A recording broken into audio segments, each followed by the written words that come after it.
তো আমি এই যে পটলের খোসা, এই উচ্ছিষ্ট অংশগুলো পটলের এই খোসাটা আমি ফেলে দিই না কখনো। এটা হচ্ছে এটা দিয়ে আমি ভর্তা তৈরি করে খাই।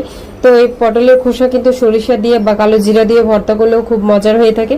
তো আমি এই পটলগুলো থেকে খোসাটা ছাড়িয়ে নিয়ে এটাকে ধুয়ে পরিষ্কার করে সুন্দর করে ভেজে নিয়েছিলাম। আর এদিকে আমি একটু শুকনো কড়াইতে রসুন আর হচ্ছে শুকনো মরিচ তেলে নিয়ে এটাকে সুন্দর করে বেটে নিয়েছিলাম হালকা একটু লবণ দিয়ে।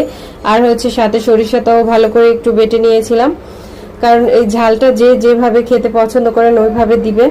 আর এরপরে হচ্ছে আমি এই যে পটলের খোসাটা দিয়ে দিয়েছিলাম, এটাকে বেটে নিচ্ছিলাম। তো খুব সুন্দর করে মরিচ বাটা সরিষা বাটার সাথে সুন্দর করে এটাকে মিশিয়ে নিয়েছিলাম। এটা কিন্তু খেতে খুবই মজার হয়েছিল ভর্তা। আর আমার তো খুব ভালো লাগে পটলের এই খোসার ভর্তা, কালো জিরে দিয়ে করলেও ভালো লাগে, আবার সরিষা দিয়ে ভর্তা করলেও ভালো লাগে।